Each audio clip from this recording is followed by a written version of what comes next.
बिस्मिल्लाहिर्रहमानिर्रहीम, अस्सलाम वालेकुम। उम्मीद है आप सब ठीक ठाक होंगे और खैरियत से होंगे। तो आज का व्लॉग फिर सुबह से स्टार्ट है और ये मानू का आज स्पोर्ट्स डे है, तो कल ही जाके इसको मैंने शूज़ और यूनिफॉर्म दिलाए। तो माशाल्लाह बहुत प्यारी लग रही थी मेरी बेटी।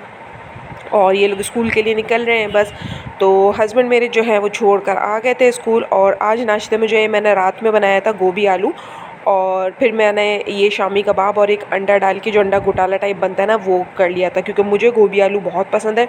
अच्छा तो मेरे शौहर को भी लगा, लेकिन उनको थोड़ा सा गैस्ट्रिक प्रॉब्लम हो जाता है, तो मैंने कहा उनके लिए मैं थोड़ा सा ये शामी कबाब के साथ अंडा घोटाला बना लूँ तो शौक़ से खा लेंगे। और ये मैंने बहुत कम ऑयल का पराठा बनाया था।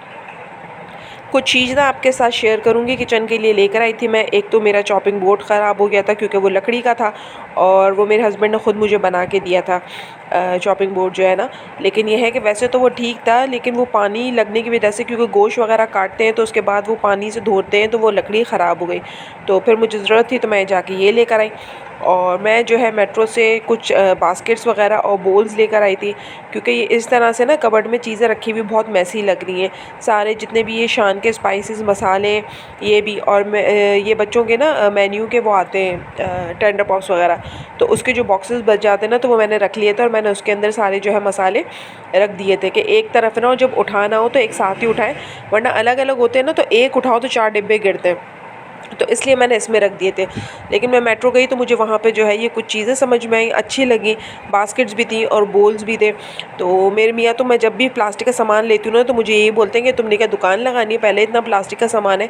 लेकिन आदमी क्या जाने औरत की जो है ख्वाहिश को, कि हम औरतें जैसे ही बर्तन और क्रॉकरी देखती हैं तो बस जो है ना आपे से बाहर हो जाती हैं, और बस दिल जो है ना बेताब बेचैन और तड़फने लग जाता है। तो सॉरी तड़पने लग जाता है। तो खैर बहरहाल ये बास्केट्स मैंने ले ली थी कि बड़ी भी हैं, और सारी जो चीज़ें मेरी दो दो उसमें फैली हुई हैं वो एक ही तरफ आ जाएंगी, तो इसमें अच्छी तरीके से मैनेज हो जाएंगी। और बास्केट्स माशाल्लाह है भी बहुत खूबसूरत।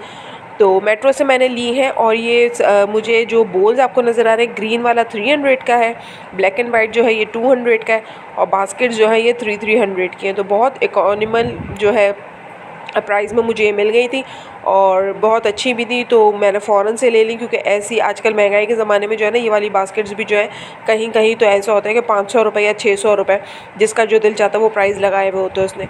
तो मुझे जैसे ही नज़र आई तो मैंने फ़ौरन से ले ली कि इनकी स्टोरेज भी अच्छी थी, मतलब अच्छी डेप्थ में थी कि सामान देखें मेरा सारा आ गया इसमें, सारे जो डिब्बे वगैरह थे सब आ गए इसके अंदर। तो ये भी एडजस्ट हो गए, और रखने में भी अच्छी खूबसूरत लग रही है, क्योंकि प्लास्टिक भी बहुत अच्छी वाली है और कलरफुल भी है। तो ये मैंने कर दिया था। और नीचे वाले उसमें जो है सेक्शन में मेरी कुछ सॉस वगैरह की बॉटल्स थी, और जैसे chilli sauce, soya sauce, Worcester sauce और स्टेक सॉस वगैरह ये मैंने रखा हुआ है। तो ये भी अच्छा नहीं लगता था कि ये इनके जो है उसमें रखी हुई थी, जो ये गत्ते के इनके आते हैं साथ ही, तो उसमें मैंने रखी हुई थी। तो ये अच्छा नहीं लग रहा था, तो मैंने कहा कि इनको भी मैं इसमें अच्छी तरीके से रख देती हूँ तो ये भी अच्छे लगेंगे, और जब मुझे उठाना होगा तो एक साथ चीज़ें हाथ में आ जाएंगी, चीज़ें गिरेंगी नहीं। वरना ये होता है एक चीज़ उठाओ तो वो फिर दूसरी चीज़ें फ़ौरन से गिरना शुरू हो जाती हैं। और बच्चों के केचप, गार्लिक, मायोनीज़ वगैरह ये सारी चीज़ें भी मैंने कहा इसी में ही डाल देती हूँ, ताकि ईज़ी रहे और आसानी रहे। और इसके साथ ही जो है मैं एक बात डिस्कस करना चाहूँगी कि आपका घर छोटा हो या बड़ा हो, मतलब आपके पास बहुत लग्जरी चीज़ें हों या नॉर्मल चीज़ें हों, सबसे बड़ी बात होती है घर को साफ़ सुथरा रखना, और अपने घर को अपने हाथ से समेटना और उसकी सफाई करना। मासियाँ मेड्स तो होती हैं, आती हैं काम करके चली जाती हैं, लेकिन जो औरत अपने हाथ से अपने घर को साफ़ करती है, उसे सजाती है, संवारती है, वो मासियाँ नहीं करती हैं। अगर आप काम करने खड़ी होंगी ना अपने घर का, तो एक एक कोना कोना आपको जो है ना गंदा लग रहा होगा, और आप एक एक कोना कोना साफ़ करेंगी। मासियाँ तो बस ये होता है कि सामने से बस चल चलाओ वाला काम होता है कि सामने से बस सफाइयाँ हो जाए और करके हम फारिग हो जाए। लेकिन हम जिस दिन खुद लगते हैं तो उस दिन फिर हमें पता होता है कि किस कदर, मतलब किस कोने के अंदर कौन सी गंद जमा है। तो इसलिए औरत अपने हाथ से अपने घर की सफाई करे तो उसमें घर साफ़ भी रहता है और देर तक साफ़ रहता है, बनिस्बत इसके कि मासी सफाई करके जाती है और उसके थोड़ी देर बाद ही आपको अपना घर जो है गंदा महसूस होना शुरू हो जाता है। तो इसलिए मैं तो यही बोलती हूँ कि ख़वातीन को ख़ुद अपने घर के ऊपर ज़रूर जो है ध्यान देना चाहिए। अपने घर की हफ़्ते 15 दिन में या 15-20 दिन में जाले झाड़ें और पंखे वगैरह साफ़ कर लें, और डस्टिंग करें। डस्टिंग अगर रोज़ नहीं कर सकते तो एक दिन छोड़ के एक दिन कर लें। खूब अच्छा सा झाड़ू पोछा तो तकरीबन रोज़ाना ही करें, मैं बोलती हूँ, क्योंकि वो तो ज़रूरत है। और आजकल धूल मिट्टी इतनी ज़्यादा हो रही है कि मतलब ऐसा नहीं होता कि आपने एक दिन सफाई की तो दूसरे दिन चल जाए, बिल्कुल भी इस तरह का कोई वो मामला नहीं है। तो रोज़ आपको सफाई करनी है और चीज़ों को साफ़ सुथरा रखें। और जो है बस यही कि मतलब ये ना सोचें कि फ़लाँ के पास इतनी अच्छी चीज़ है, मेरे पास नहीं है, या मेरे पास ऐसी चीज़ है तो मैं फ़लाँ को देख के इस तरह से करूँ। तो मतलब जो है जैसा है उसको अच्छा साफ़ सुथरा और मेंटेन करके रखें, अच्छी तरीके से मैनेज करके रखें, तो आपके घर की हर चीज़ खूबसूरत लगेगी। खूबसूरत बनाने वाली ख़ुद औरतें होती हैं। मतलब महंगी चीज़ें भी ख़रीदने और उसके बाद आपको बरतना ना है, आप साफ़ सफाई करके ना रखें और उनको सही से मैनेज करके ना रखें, तो आप कितनी ही महंगी चीज़ें ले लें, कितना ही महंगा घर सजा लें, लेकिन वो किसी काम का नहीं है जब तक आपको ढंग सलीका ना हो। तो महंगी चीज़ों के साथ जो है ना ढंग सलीका भी होना चाहिए, तो वो सस्ती चीज़ों में भी आपका घर जो ख़ुद मुँह से बोल रहा था कि हाँ मैं साफ़ सुथरा हूँ और मुझे मैनेज करने वाले जो है सलीके वाले लोग हैं। तो इसलिए अपने घर को बहुत अच्छी तरीके से ख़ुद से साफ़ सुथरा रखें, मैनेज रखें, हर चीज़ का ध्यान रखें, हर चीज़ पे नज़र रखें कि कहाँ का। अच्छा, मेरी आँखें जो है ना, मैं कोई मतलब वो नहीं करी, लेकिन मेरी ना आँखें ना चलती रहती हैं। मेरे पाँव में मिट्टी लगती है, मैं फ़ौरन से मॉपिंग करना शुरू कर देती हूँ, पोछा लगाती हूँ। मैं पंखे वगैरह देखूँ तो मैं फ़ौरन से सफाई करने लग जाती हूँ। और मुझे ये नहीं है कि मैंने अभी मुझे पंखा नज़र आया तो मैं इंतज़ार में रहूँ कि मैंने कल सुबह इसको साफ़ करना है। अगर मेरे पास टाइम है, मैं फ्री हूँ, कोई काम नहीं कर रही, तो मैं उसी वक्त जो है स्टूल रख के खड़ी हो जाती हूँ और एक गीले कपड़े से उसको पहले साफ़ कर लेती हूँ, उसके बाद सूखे कपड़े से। वैसे मेरे फ़ैन तो अभी नए लगे हैं तो इतने ज़्यादा मतलब गंदे नहीं हैं, तो मैं पहले एक दफ़ा गीले कपड़े से साफ़ कर लेती हूँ, उसके बाद सूखे कपड़े से, तो बहुत अच्छे तरीके से साफ़ हो जाते हैं। लेकिन एक कमरे में मेरे पुराने पंखे हैं तो उसको मैं थोड़ा सा स्कॉच ब्राइट से थोड़ा सा साफ़ कर लेती हूँ, उसके बाद गीले कपड़े से और सूखे कपड़े से, तो वो भी एकदम साफ़ सुथरे हो जाते हैं। तो मतलब ये नहीं कि मेरा घर है, अगर वॉशरूम मुझे गंदा लग रहा है तो ये नहीं कि मैंने कल ही सुबह धोना, नहीं, मैं उसी वक्त जो है मतलब सारा हार्पिक वगैरह डाल के और सारी चीज़ें जो भी हैं वो सर्फ वर्फ डाल के अच्छी तरीके से धो के साफ़ कर देती हूँ। क्योंकि मैं इंतज़ार में नहीं रहती कि मैं आज तो मैंने अपना काम कर लिया, अभी जो काम गंदे मुझे नज़र आ रहे हैं इनको मैं कल करूँगी। तो मैं अपने घर के मामले में ना ऐसी हूँ कि मैं जो काम होता है ना वो उसी वक्त करती हूँ। मैं ये नहीं देखती कि नहीं ये अभी हुआ हुआ है, अब तो मेरा टाइम ख़त्म हो गया, आज का तो मैंने अपना सारा काम पूरा कर लिया, अब इसको मैं कल करूँगी। तो मैं तो बोलती हूँ जब आपको मौका मिले और आपको गंदगी लगे तो आपको अपने घर में हाथ पाँव चलाते रहने चाहिए, इससे आपका घर ना साफ़ रहता है। अगर आप ये सोचें कि आज नहीं कल, आज नहीं कल, तो वो कल तो फिर आती ही नहीं, और इसी तरह से हमारे बहुत सारे काम जो हैं वो पेंडिंग में पड़े रहते हैं। और ये जो 2 बॉक्स है, पहले तो मैंने सोचा कि इनको फेंक दूँ, फिर मैंने कहा नहीं, कि बच्चों के बिस्किट्स पड़े हुए हैं और बिस्किट्स का भी कुछ यही हाल है कि एक उठाओ तो दूसरा गिर रहा होता है। तो मैंने कहा कि इनको मैं जो है ना निकाल के इसमें रख देती हूँ, ताकि ये भी आसानी हो जाएगी कि गत्ते भी फेंक दूँगी मैं, जो बॉक्सेस हैं इनके ये भी फेंक दूँगी, और बिस्किट्स भी सामने बच्चों को पड़े हुए होंगे तो बच्चों के लिए आसानी होगी। वरना बच्चे क्या करते हैं कि इनको निकालने के चक्कर में ना, क्योंकि कबर्ड्स ऊँचे लगे हुए, तो बेटी मेरी ख़ास तौर पे पहले कबर्ड पे उस पे स्लैब पे चढ़ती है, काउंटर पे चढ़ के ऊपर से वो निकालती है, और फिर उसमें जो है छोटी बच्ची है, मैनेज नहीं हो पाता, तो उससे एक डिब्बा गिर जाएगा, कभी किसी चीज़ में गिर जाता है, कभी वैसे ही गिर जाता है। तो मैंने कहा कि चलो, फिर मुझे ख़्याल आया कि अभी मैं इनको इसी में रख देती हूँ, फिर जब नेक्स्ट टाइम मेरा जाना हुआ तो इसके लिए भी कोई अच्छी सी बास्केट लेकर आ जाऊँगी। इस तरह से बास्केट्स जमा करने का मकसद ये है कि आपकी चीज़ें अच्छी तरीके से मैनेज हो जाती हैं। मतलब एक तरीके से, अब देखिए ना, आपने कोई बिस्किट निकालना है, आपने पूरा बॉक्स निकाला, अपना पसंद का बिस्किट या कोई भी सामान निकाला और इसको एज इट इज़ वैसे ही रख दिया। लेकिन जब ये बॉक्स रखे हुए थे ना, तो वही वाली बात है ना कि मैं एक निकालने जा रही हूँ और दूसरा गिर रहा है, तो उससे बड़ा जो है ना मैसी भी लगता है और फिर आपका काम भी बढ़ता है। और यहाँ पर जो है, ये मैं चिकन बिरयानी बना रही थी। चिकन मेरे पास बहुत थोड़ी थी, मतलब कोई 5-6 बोटियाँ ही थी इसके अंदर, लेग पीस और थाई पार्ट वगैरह। लेकिन मेरे बेटे को जो है बिरयानी खानी थी, क्योंकि वो आजकल उसको बिरयानी का बहुत ज़्यादा शौक़ हुआ है कि मुझे खानी है, और अगर दिल चाहता है तो फिर वो बाहर से ख़रीद लेता है। तो मैंने कहा रोज़ रोज़ बाहर से नहीं खाना, तो मैंने कहा जितनी भी चिकन है मैं बना देती हूँ बच्चों के लिए। क्योंकि मैंने अपने लिए तो तुरई आलू बनाने का सोचा था, मैं मेट्रो गई थी, वहाँ से मैं काफ़ी सारी सब्ज़ियाँ लेकर आई थी। तो मैंने पहले भी आपको बताया था कि मैं सब्ज़ी खोर हूँ, मेरे शौहर भी बहुत शौक़ से खा लेते हैं। लेकिन बच्चे जो है माशाल्लाह बड़े हो रहे हैं, ग्रोइंग एज है, तो वो ज़रा प्रेफर करते हैं कि उनको कोई मीट का, गोश्त का जो है वो मिले, और मीट में ज़्यादातर चिकन ही खाते हैं शौक़ से। तो मैंने कहा चलो ठीक है, फिर दोनों आके स्कूल से खा लेंगे ये। तो मैं इनके लिए बिरयानी बनाने खड़ी हो गई थी। तो यहाँ पे चिकन जो थी, अच्छा मैंने चिकन ना कभी जाके ख़ुद से ख़रीदी नहीं है, मैं जब भी जाती हूँ अपने हस्बैंड के साथ ही जाती हूँ ना, मैंने ख़ुद से जाके कभी लिए नहीं है, तो मुझे एक्सपीरियंस नहीं है चिकन का। वरना अगर मुझे थोड़ा सा वो होता ना तो मैं खुद जाके ले सकती थी, लेकिन मैंने कहा नहीं, मैंने कहा पता नहीं उल्टी सीधी कुछ लेकर आ गई तो बातें सुनने को मिलेंगी, बोलेंगे तुमने पहले ख़रीदे जो, तुम आप ख़रीद रहे हो। तो इसलिए मुझे ना ये गोश्त वगैरह की दुकानों पर बिल्कुल भी मतलब अलाउ नहीं है कि मैं जाके खड़ी हूँ और चीज़ें लूँ ये। हाँ, मेट्रो वगैरह जाते हैं ना तो ये मुझे वहाँ साथ लेके जाते हैं कि वहाँ साथ चलो और वहाँ देखो कि किस तरह से चीज़ें लेते हैं। लेकिन मेट्रो काफ़ी दूर है मेरे घर से, तो मतलब मैं ख़ुद से तो नहीं जा सकती वहाँ पे, अपने इनके साथ ही जाती हूँ। और यहाँ पे लोकल मार्केट्स में जो है इस तरह से खुले खड़े होके लेना पड़ता है, तो इसलिए इनको पसंद नहीं है। तो ये फिर बोलते हैं कि तुम मत लेकर आओ, मैं ख़ुद लेकर आऊँगा। तो गोश्त वगैरह जो भी है फिर ख़ुद ही लेकर आते हैं। तो इसलिए मैंने कहा अभी मेरे पास जो भी गोश्त वगैरह पड़ा हुआ है इसी को मैं मैनेज करती हूँ और इसी से मैं बना देती हूँ, ताकि बच्चे आएंगे तो खाना एटलीस्ट उनको पका हुआ मिले और घर में खाना खा लें। क्योंकि स्कूल से आते हैं ना, फिर उनको अगर पता चलता है कि कोई सब्ज़ी पड़ी हुई है तो फिर वो खाना नहीं खाते। फिर मुझे एक टेंशन रहती है कि मैंने खाना बनाने के बावजूद भी जो है बच्चे बड़े परेशान करते, तो मैंने कहा वही चीज़ बना दो जो इनको शौक़ से ये खा लें। तो मेरा बेटा तो प्रिय है कि अगर उसको कुछ समझ में नहीं आता तो फ़ौरन बोलता है कि मुझे तो ना नूडल्स बना दे। और नूडल्स बना के देना मुझे जो है ना इंतहाई बुरा लगता है। मेरा दिल नहीं चाहता बनाने का, लेकिन फिर भी मुझे मजबूरन बनाने पड़ जाते हैं कि ये लोग खाते हैं। लेकिन मुझे नूडल्स बिल्कुल भी नहीं पसंद, ना मैं ख़ुद शौक़ से खाती हूँ, ना मेरा दिल चाहता कि मैं बच्चों को बना के दूँ, क्योंकि बिल्कुल भी सेहत के लिए अच्छे नहीं है।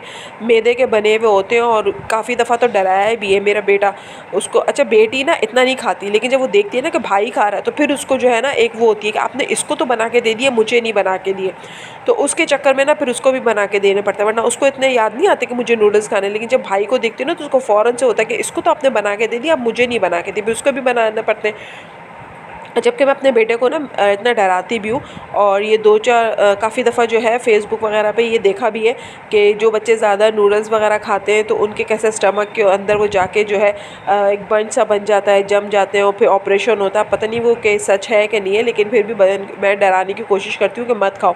तो थोड़ा बहुत तो सुन लेता है, लेकिन उसके बाद फिर उसको एक क्रेविंग होती है। तो मैं ये बोलती हूँ शायद नूडल्स के अंदर ना कुछ मिलाते हैं कि बच्चों को नूडल्स की क्रेविंग होती है, और इस हद तक होती है कि मैं जब मना कर देती हूँ नहीं बनाऊँगी तो खुद बनाने के लिए खड़ा हो जाता है। फिर मुझे कसदन जो है उठना पड़ता है कि गर्म पानी है, कुछ हाथ वाथ पे ना गिरा ले या कुछ कर ना ले। तो फिर मुझे गुस्सा तो बहुत आता है, लेकिन फिर मुझे बना के देने पड़ते हैं कि नहीं बना के दिया तो ये खुद किचन में जो है फिर कोई ना कोई कारनामा अंजाम ना दे दे। तो खैर बहरहाल इसलिए फिर यही होता है कि चलो इनकी पसंद की चीज़ें बना दी जाए, ताकि घर का साफ़ सुथरा हेल्दी खाना तो खाएंगे, ये बाज़ार के नूडल्स वगैरह खाने से अच्छा। तो यहाँ पर जो है बस शॉर्ट नोटिस था और शॉर्ट ही सामान था मेरे पास, तो मैंने कहा स्कूल से आने से पहले बना दूँ मैं। क्योंकि बिरयानी फिर ऐसी होती है ना कि बिरयानी सभी शौक़ से खाते हैं, मैं भी, मेरे हस्बैंड भी, बच्चे भी। लेकिन आज जो है बस मैंने 2 कप या 2.25 कप की जो है बस वो बिरयानी बनाई कि जितना चिकन का मसाला था, चिकन थी उसके मसाले के हिसाब से फिर मैंने उतने ही चावल जो है वो बनाए कि अच्छी तरीके से ऐसा ना हो कि सालन कम पड़ जाए, चावल ज़्यादा हो जाए तो मज़ा नहीं आएगा। और मेरा बेटा बहुत ज़्यादा चूज़ी है कि अगर उसको ज़रा भी 19-20 चीज़ें मिले ना तो वो फिर छोड़ देता है, नहीं खाता कि ये सही नहीं बनी हुई, ये ठीक से नहीं बनी हुई, आपको ऐसे बनानी चाहिए थी। तो माशाल्लाह बढ़ने वाली उम्र है, खाने पीने का शौकीन है, तो वो ज़रा सी भी चीज़ ऊपर नीचे होनी तो बड़ा नाराज़ होता है। तो यहाँ मैंने जो है चिकन को मैरिनेट करके रख दिया है। चिकन बहुत ज़्यादा फ्रीज़ हो रही थी, तो मैंने उसको मैरिनेट करके सारा मसाला लगा के रख दिया थोड़ी देर के लिए कि थोड़ी सी डिफ्रॉस्ट हो जाए। और यहाँ मैंने आलू काट के जो उसमें थोड़ा सा नमक डाला है, ज़ीरा डाला है और ये लाल फूड कलर डाल दिया कि ये आलू जो है बॉयल हो जाए। साथ ही जो है ये तकरीबन 1.5 प्याज है, एक पूरी और आधी 1.5 प्याज जो है ये मैंने थोड़ा सा घी और थोड़ा सा तेल डाल के इसमें फ्राई करने के लिए रख दिए। और यहाँ चली गई थी हमारी लाइट, वैसे तो जाती नहीं है लेकिन अनएक्सपेक्टेड जो है लाइट चलेगी थी। अब पता नहीं कब आएगी, क्या मसला है। मेरे मियाँ थे तो वो जनरेटर तो चला के चले गए थे, अब जनरेटर बंद कर दिया है, लाइट आ गई है। लेकिन उसके बाद जो है ना पता नहीं यहाँ नीचे हमारे उसमें जो वो होता है ना मीटर जो बना हुआ होता है उसे क्या बोलते हैं, वो जहाँ से ब्रेकर्स वगैरह चेंज करते हैं, वहाँ से कोई मसला है। अब मुझे तो नहीं पता कि किस तरह ठीक करते हैं, उन्होंने मुझे बताया भी है कि जाके देख लो कर लो, लेकिन मैंने कहा मैं तो नहीं जा रही भाई, आप जब आएंगे तो खुद ही देख लें। और मौसम आज जो है थोड़ा सा ठीक है, मतलब इतना गर्मी पसीना का एहसास नहीं हो रहा है और मौसम चेंज भी हो रहा है, तो मतलब पसीना इतना नहीं आ रहा है ना। तो मैंने कहा चलें ठीक है, मैंने दरवाज़े वगैरह खोल दिए तो रोशनी भी थोड़ी बहुत आने लग गई थी कि इतनी कि मेरा काम हो जाए, मैं किचन में काम कर सकूँ। तो यहाँ प्याज जो है वो गोल्डन ब्राउन हो गई है और साथ में ना मैंने ये एक कनौर क्यूब निकाला है, कनौर नहीं सॉरी चिकन क्यूब निकाला है। और मैंने कहा ये भी मैं एक डाल दूँगी ताकि इससे भी जो है ना टेस्ट थोड़ा सा अच्छा मज़े का हो जाएगा, क्योंकि चिकन कम है ना तो उसकी यखनी जो है इतनी ज़्यादा फिर वो नहीं होगी, चिकन ज़्यादा होती तो फिर वो होता। तो मैंने कहा कि ऐसा ना हो कि मसाला जो है वो टेस्ट में जो है वो हो जाए कम ना हो जाए, तो इसलिए मैंने कहा एक इसमें जो है मैं चिकन क्यूब डाल देती हूँ। और ये प्याज जो है मैंने थोड़ी सी निकाल दी है, इसको एंड में जो है मैं ऊपर गार्निशिंग के टाइम पे डाल दूँगी जब दम लगाने लगूँगी। और इसमें जो है अब ये मैंने चिकन डाल दी है सारी, सारा मसाला जो है डाल के इसको अच्छी तरीके से मिक्स कर लूँगी। और बस इसमें अब हल्का सा जो ऐसी प्याले में पानी घुमा के मैं वो डाल दूँगी और जो है इसको ढक के फिर ये है कि जब तक चिकन खुल जाए, मतलब जो ये जमी हुई है ना एकदम से, तो ये थोड़ी सी खुल जाए चिकन, उस वक्त तक इसको मैंने पकाना है। फिर इसमें दूसरे लवाज़मात डालती हूँ।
और यहाँ पर मसाला जो है बिल्कुल तैयार हो चुका था और साथ चावल भी मैंने बॉईल कर लिए थे, सारा खड़ा मसाला डाल के, तेज़पात वगैरह, बादियान के फूल, ये हरी मिर्चें डाल के, और चावल भी मैंने जो है बॉईल कर लिए थे। अब चावल इस सारे मसाले के ऊपर डाल दिए हैं और इस पे जो है मैं फूड कलर डाल दूँगी और वो जो मैंने थोड़ी सी प्याज निकाली थी ब्राउन एंड में डालने के लिए, वो ऊपर से गार्निश कर दूँगी और इसको दम पे रख दूँगी।